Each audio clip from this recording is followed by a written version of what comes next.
Paul Craig Roberts, you are very well known to the conservative public in America, but now we are about to publish your immense book on what happened to America in the last 15 years, since September 11th and until the end of the Obama era.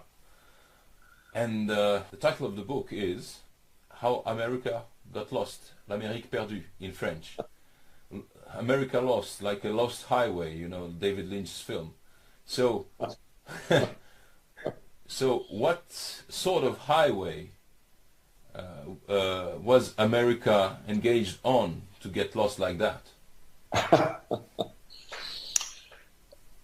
The United States has always been something of an empire and has always been trying to add territories to its empire. And after World War II, it was able to add Europe, or Western Europe, to its empire, and Japan. And was checked from going any further by the Soviet Union, which was an equally powerful military state. And so during the second half of the 20th century, until the Soviet collapse in 1991, the empire impulse of Washington was checked by the Soviets. Now, when the Soviet Union collapsed, this removed constraint on United States power. And it instantly began thinking of itself as the uni-power, the world's only superpower. And from this came the neoconservative ideology of American world hegemony. The neoconservatives concluded from the collapse of communism that history had chosen the United States as the only viable political economic system, and that it was the responsibility of the United States to impose this system on the world. And this neoconservative ideology suited many of the powerful private interest groups. It suited the military security complex, because they knew their budgets would be safe forever, because they were worried with the Soviet collapse whether all the funding for the military security complex would continue. Well, now the neoconservatives have given them a new justification, American world hegemony. This suited the financial sector, because the American financial sector has always intended to exercise financial hegemony over the rest of the world. So, this suited, of course, the oil companies, who could control the energy flows, and it suited the global corporations, who could dictate the policies of other countries, force them out of self-sufficiency into monocultures, producing for export. So the whole thing suited the American power structure as well. yes, but when we read your chronicles of that time, it appears that the benefits for the United States, for the people in the United States, were not as high as the prices. There were no benefits for the people. Only for what is now known as the 1%. Well, the fact that this system benefited the 1%, not the 99%, and that it continued for a quarter of a century, for 25 years, meant that the vast bulk of the American population had no real income gains. In fact, they had real income losses. That the average real median family income today is less than it was 20 or 30 years ago. Because this process of globalization was a process by which Wall Street forced all the manufacturing companies to move their production for American markets offshore, where labor costs were cheaper. So the American working class, the middle class, working class, lost their employment, and the income that had been paid to them in wages instead went to the executives of the corporations in the form of executive bonuses. They call them performance bonuses. And they went to the shareholders in the form of dividends and capital gains. So this is the explanation for the sudden worsening in the income distribution in the United States. The money that had been paid to a workforce instead now, by hiring much cheaper labor in China, India, abroad, wage savings then went to the capitalists, to the owners. So this also had a lot of trickle-down adverse effects because it destroyed the tax base of states, of cities. It also hurt the federal tax base. And then the next step in this globalization was to move offshore the tradable professional skills, such as software engineering. A tradable professional skill is one that can be performed anywhere. It doesn't require hands-on presence. You know, if you're going to get your hair cut, it has to be done locally. But if you want software written, it can be written anywhere. Yeah. And so the rise of the high-speed internet allowed the corporations to move offshore the salaried middle-class jobs that college and university graduates had always taken. So all of a sudden, there's no employment for American university graduates. According to published reports from the Federal Reserve, the central bank, 50% of American 25-year-olds live at home with their parents. And the reason is they cannot get employment that pays enough to support an independent existence. This sounds very much like Russia at the end of Soviet Union, because right. there was no middle class left, and the young graduates, everybody were graduates, but they had no jobs. Well, it's a process in the United States of deindustrialization. It's a process of moving from the first world into the third world. We see this in the form of the jobs that they claim are created. We don't really know if any of these jobs actually are created because they monkey with the figures.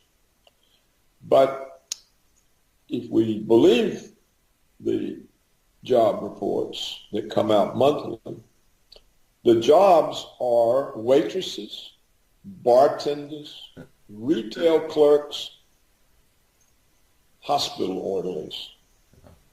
In other words, there are no jobs for engineers, architects, researchers, designers. So what we have done in the last 25 years by moving first the manufacturing jobs and now the professional skill jobs such as software engineering offshore is to destroy the ladders of upward mobility that had made the United States an opportunity society in which people could rise. Now, it took a while for the population to realize what was going on, because first it's happening to you or your son or your grandson, and you think it's just an anomaly, or, but over time it happened to so many people. They realized that they had been cast aside and that looting was going on, and that everyone was being looted for the benefit of a few oligarchs and a few powerful private interests.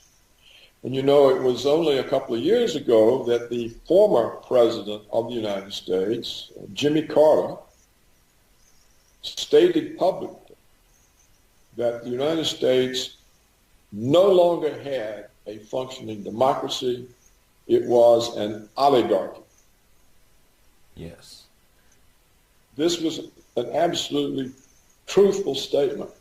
And so what explains the recent presidential primaries and recent presidential election in the United States is that the vast majority of the states, the people in the country, the Americans who are known as living in the flyover country, that is the great bulk of the country between the East and West Coast. These are the people have really suffered. And so what we saw in this last election was a rebellion. It had nothing to do with racism, with being against women, with immigrants. It was a rebellion at being dispossessed. Yeah. So for 25 years, the oligarchs have dispossessed the people who live in the vast bulk of the country. Yeah. And this was a rebellion. You could see it in the primaries, because Donald Trump, we don't know what he will do, but he presented himself as an opponent of the oligarchs, and he acknowledged publicly what had happened to the people. Yeah. And said he would stand with them. Well, no other Republican candidate said that. So they are also part of the oligarchy then? Yes. They're trained that way. Whether they're part of it or not, it's just, it could even be, they're not even consciously aware. It's just the way they operate in order to succeed. And on the Democratic side, we saw Bernie Sanders, who is said to be a socialist. He actually won the Democratic nomination. It was stolen from him by some vote rigging in some of the states and by the superdelegates. The Democratic Party, a couple of decades back, created superdelegates because they were concerned that Democratic voters would choose a candidate that the Democratic establishment didn't approve of. They were particularly worried about the Senator McGovern. Yeah. They didn't want leftist-type candidates, people opposed to war, that sort of thing. So they created superdelegates who get to choose the nominee for that party, but the delegates are not chosen by the people. In other words, it's a way of canceling out the people's decision. So the Democratic Party, you see, is by far the more corrupt. It has publicly said it's not prepared to accept the decisions of Democratic voters as to who the presidential candidate will be. They will accept it only if they approve of it. And that's the purpose of the superdelegates. So you can see democracy in America has been collapsing long before Jimmy Carter pointed it out. So what you saw from the presidential primaries was that both Democrats and Republicans had turned against the ruling class. Yeah. So it was clear to me that Trump would win.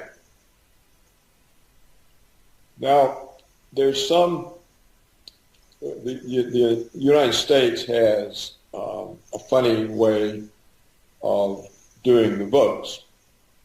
In order that every state has a voice, they have what's called an electoral college. So the people in a state who are voting for a candidate, they are voting for electors that represent that candidate, and electors are proportioned out in some way according to population. So it's possible in the United States to win the vast majority of the states and not win the popular vote, because you can carry just a few states that are heavily populated, such as New York and California, and you can get more popular votes than you could get by carrying some 20 other states. Yeah. But this is the way the system was designed from the beginning, and it was so that, because in the beginning, the United States, the states were almost sovereign. The central government was weak. It was kind of like a unity of different countries. Yeah. That's why they were called the United States. And so for the states to agree to be somehow in a centralized government, they needed to have some assurance that they had a say in the outcome of those elections. So I think that's the rough, brief history of the Electoral College. Yeah. So Trump easily won in terms of the Electoral College.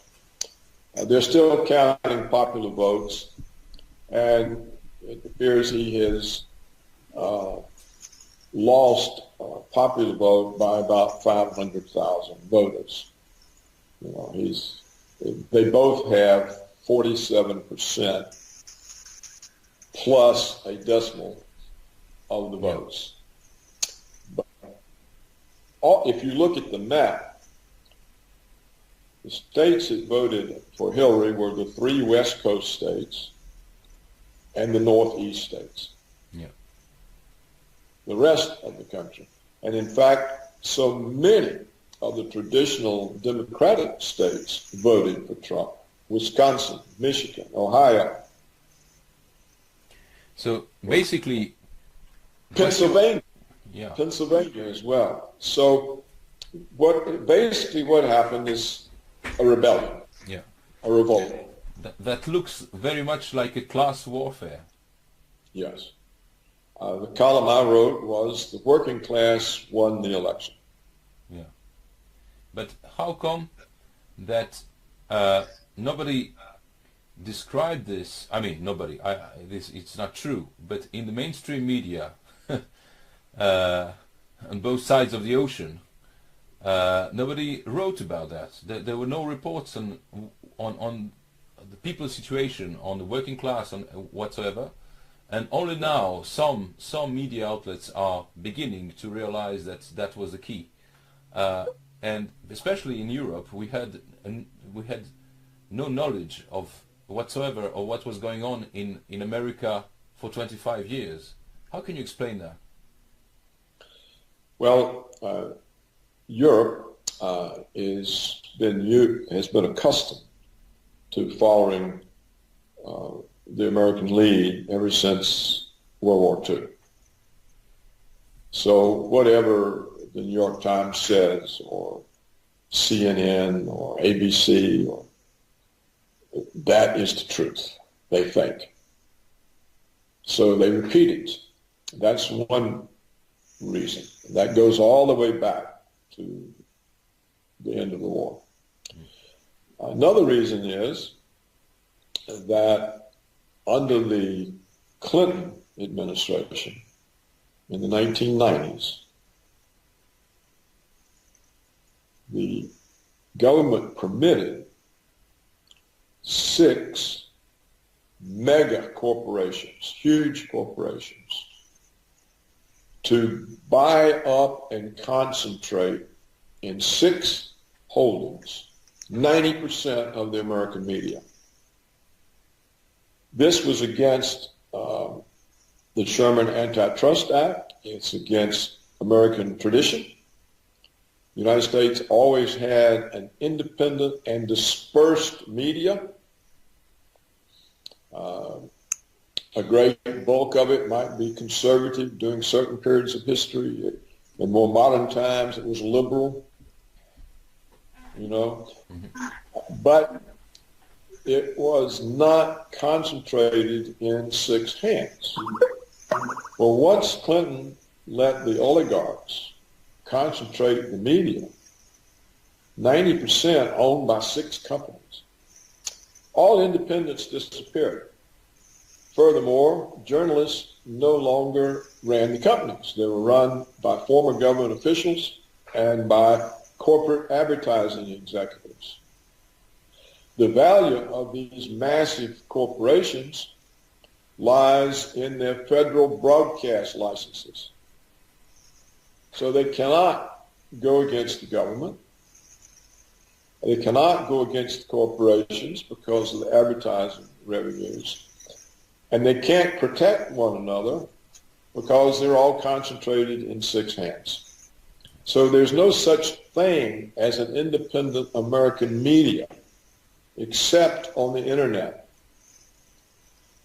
The print and TV media serves as a ministry of propaganda.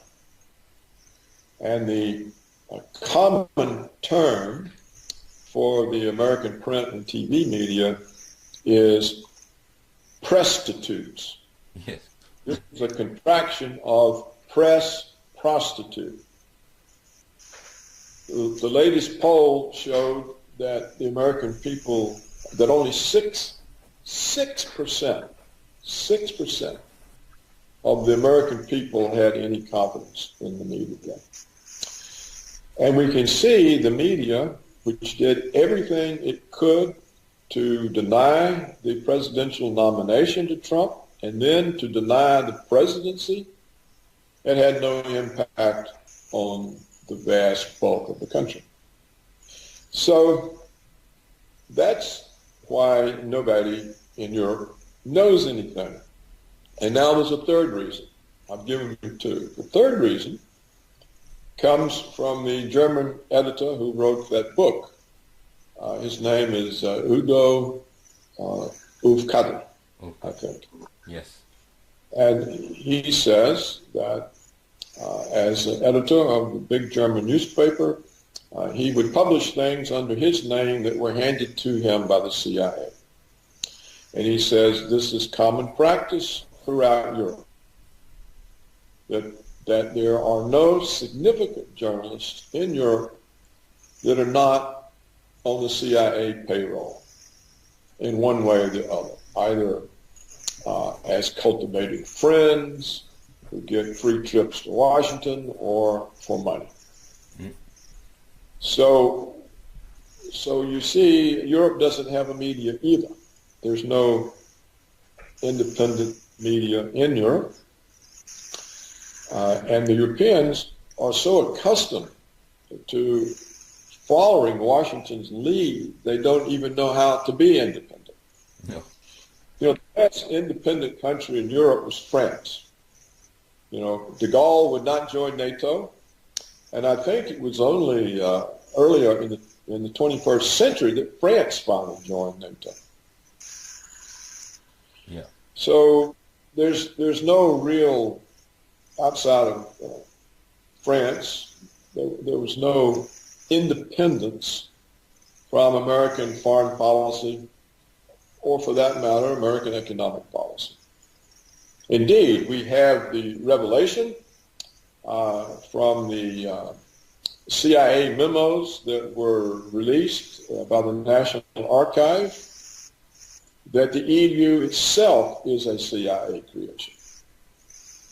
That it was the CIA that came up with the idea of the European Union, because if Europe was centralized, it would be much easier for Washington to control.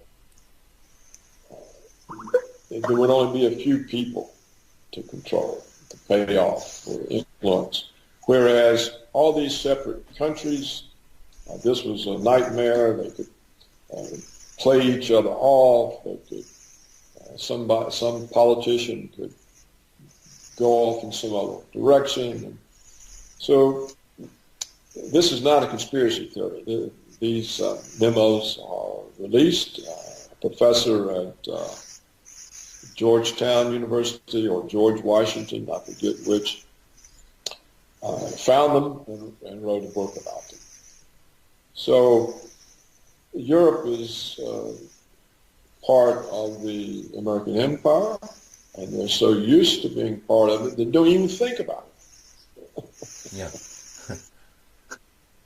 So now, do you think that, I mean, what is the scope of the rebellion or revolution that bears Trump's name now? I mean, does this election mean that things are going to change radically in the United States and abroad, or does it mean that the empire will go on with its policy with just a little slowdown? Well, that remains to be seen, but the oligarchy is still there. They're still powerful. Trump, in a way, is more a manifestation of a rebellion than the leader of one. He's not experienced in the views he hasn't a movement that he can fall back onto that has knowledgeable experts who would help him bring about the changes. So he's thrown into relying on the same kind of pool of people to staff the government that every other government has been relying on. And so he can easily be captured. Yeah. He also has a tendency, which is understandable, to reward people who support him. And so early on, the oligarchs sent in people to support him. So they would have entree. And we see in the press speculation that he might appoint Rudolph Giuliani as the Secretary of State. Well, just this week, I think, the Daily Telegraph in England has a big feature on Giuliani, and Giuliani says, oh, it's very easy for us to buffalo the Russians. All we have to do is threaten them with military force. This is the opposite of what Trump has said. Yeah. So how can he be the Secretary of State? Another candidate that the speculation is about is John Bolton. John Bolton is one of the most extreme of the neoconservative warmongers, running around threatening other countries. Do as we tell you, or we'll bomb you into the Stone Age. Yeah. Well, now how does Trump improve relations with Russia if either of these people is the Secretary of State or the Secretary of Defense? It can't happen. No. And if you look at some of the other people, they're either former congressmen or congressmen, people who wouldn't know how to withstand the pressures from the oligarchs, how to withstand the pressures from all of the bureaucracy that the neoconservatives have appointed over the last 15 years. The people in the CIA and the NSA and the Pentagon, you know, he's up against a very powerful, established force. And it remains to be seen whether he can get the kind of appointees who will let him make these changes. Because the military security complex, it doesn't want a war with Russia, but it likes having Russia as an enemy. Yeah.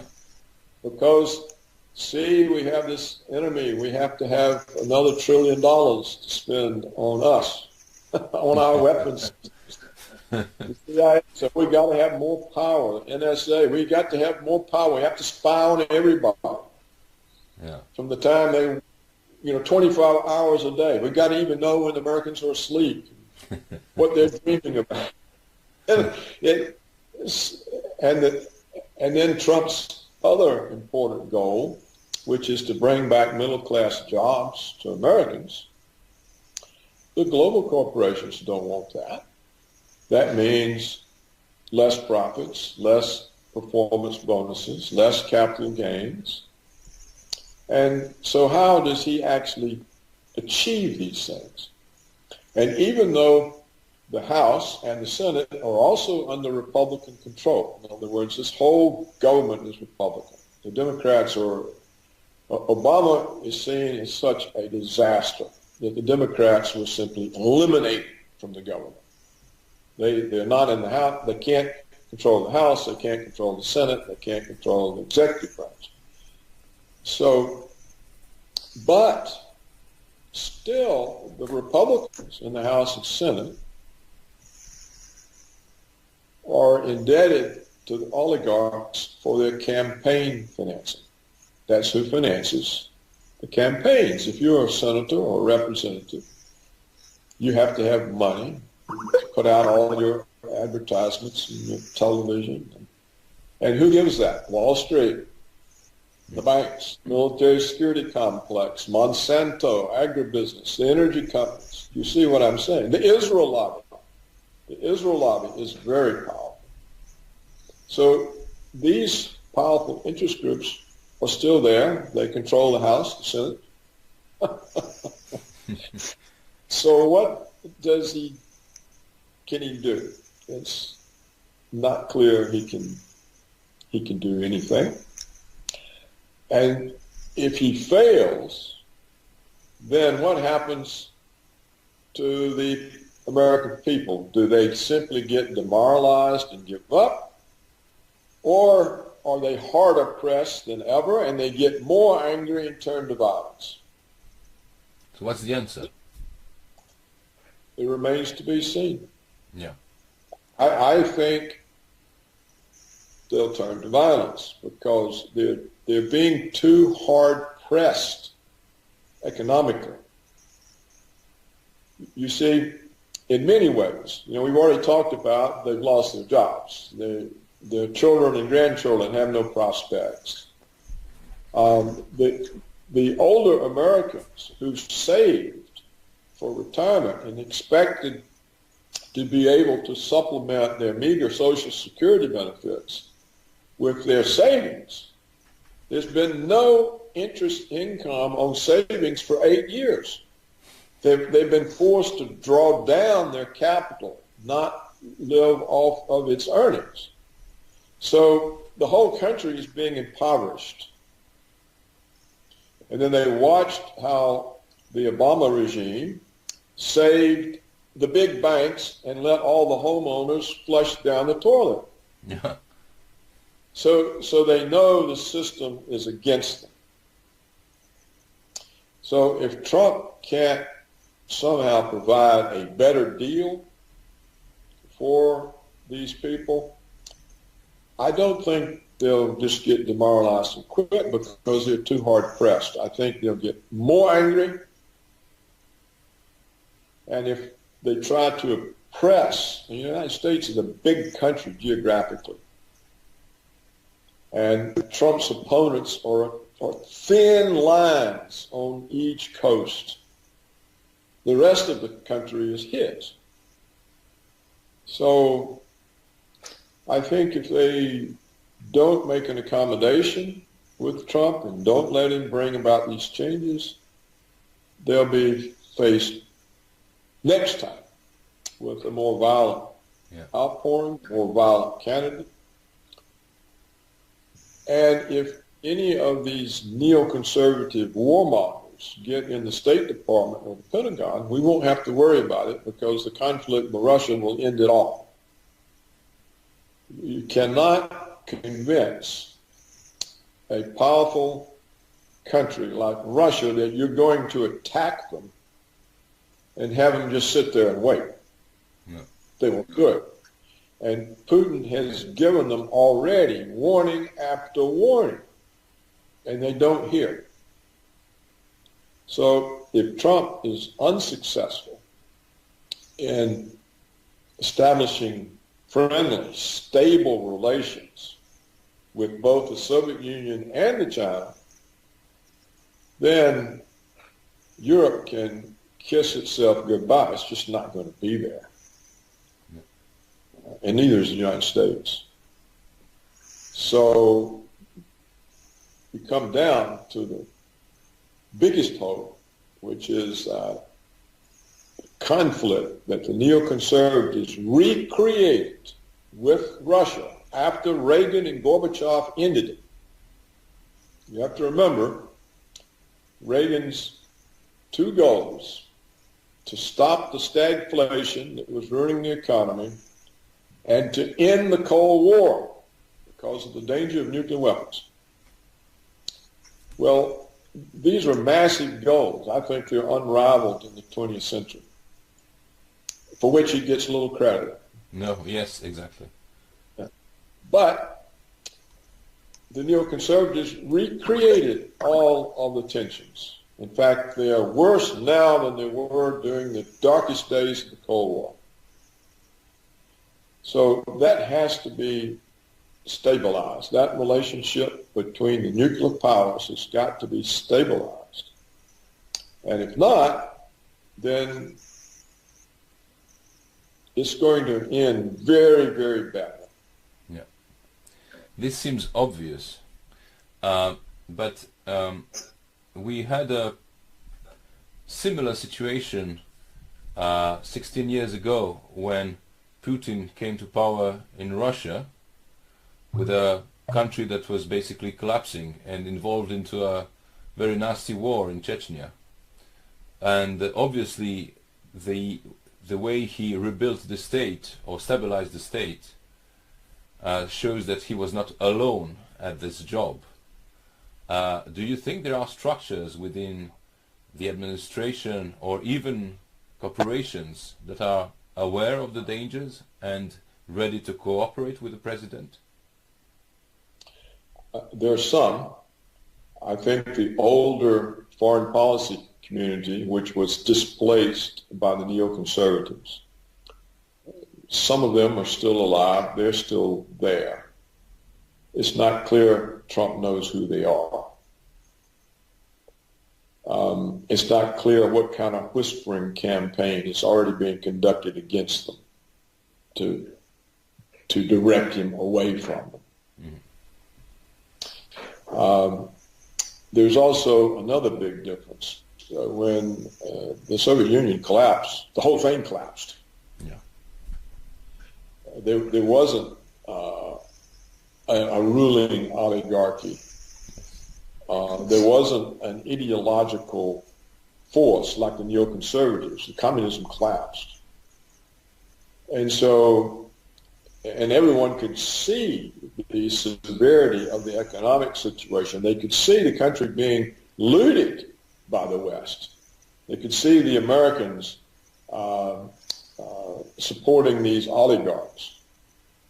So they knew that not only their economic life was threatened, but their sovereignty was threatened. And, you know, under Yeltsin, essentially, Russia was an American puppet state.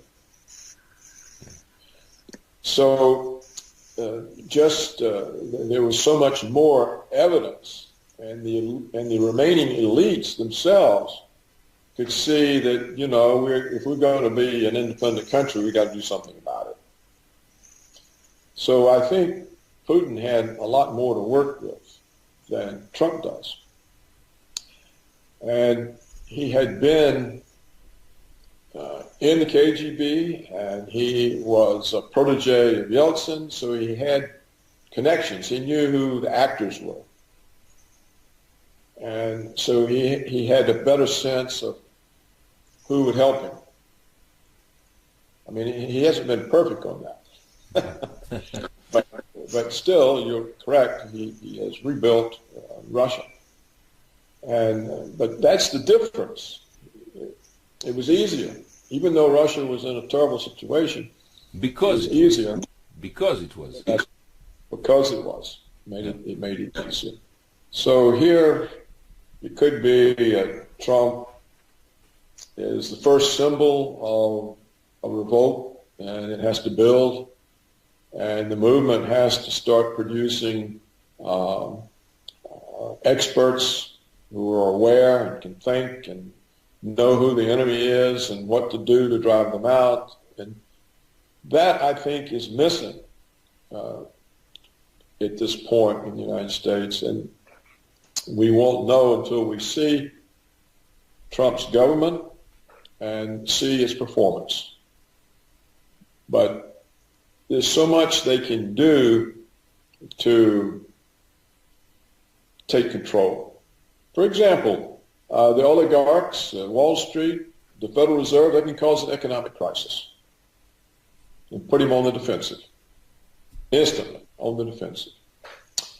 And then all the media will say, oh, see. You know, this is what they tried to do to the British with Brexit. Then they can come to Trump and say, well, you know, if you want this crisis over, you have to appoint one of us Secretary of the Treasury. Then they've got it. See? Or the neoconservatives in the CIA can orchestrate a false flag attack and ruin the prospect of relations with Russia. So there are so many power centers of the old order still in place that Trump could be overwhelmed. We'll just have to see whether there's any chance for him to bring changes that the people hope for.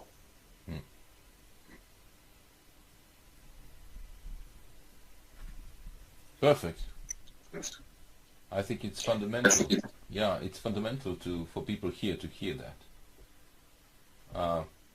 We're having very harsh debates here in Europe about you know, the way the media have blackened out everything that was going on in the United States and all over the world. I mean, in Syria, everywhere.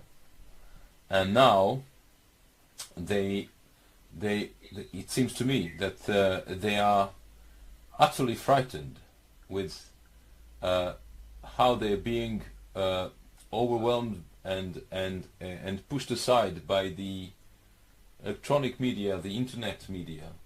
You know, we have a publishing house and as well a newsletter, an internet newsletter that is named The Anti-Press. And these last months, it was a confidential letter, but these last months I saw that we had lots of new subscribers who came very often from the media, you know, the media's corporations, I mean the profession, because they are frightened simply, and they are losing their jobs because the advertisement revenue is not as high as it used to be. And they're losing readers because they write bullshit. And when when you lose readers, you lose the ads as well. So they are in a very bad position, and they are very upset and very nervous.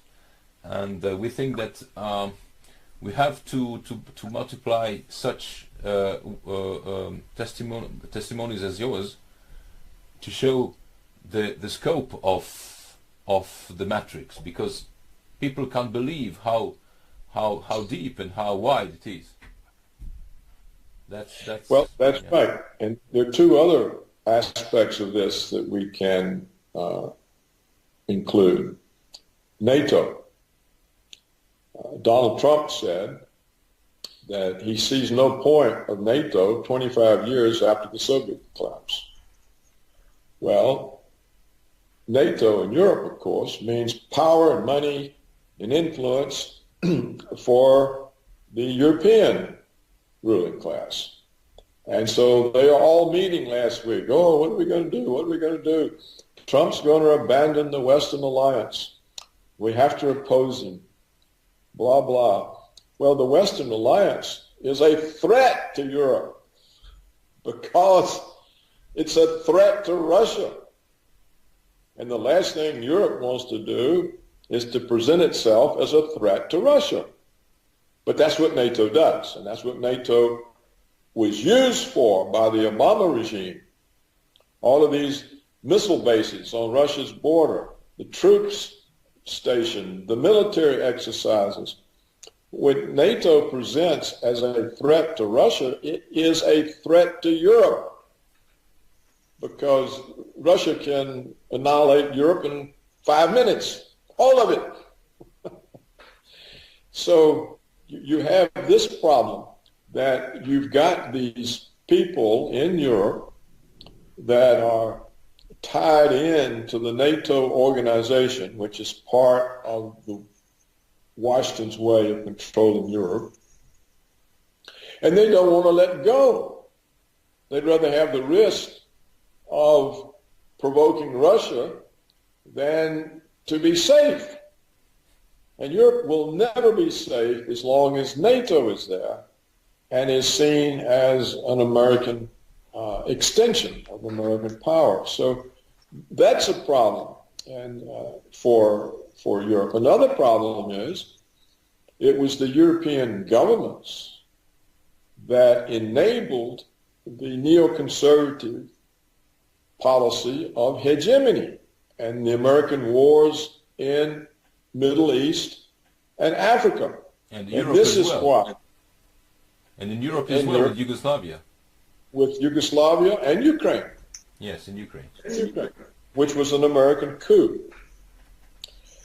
So, but look at the consequences for Europe of enabling Washington's wars. You're overrun with immigrants.